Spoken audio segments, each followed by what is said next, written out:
Isip mo unti-unti nawawala, nalilito.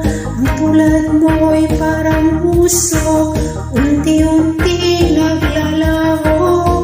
Tanging hingin ko lang sa'yo, nakaraan ay tanggapin, at ang ngayon ay harapin.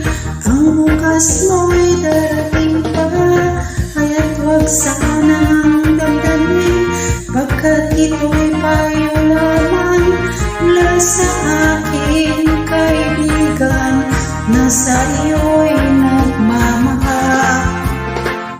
Huwag mong sayangin ang panahon, pagkat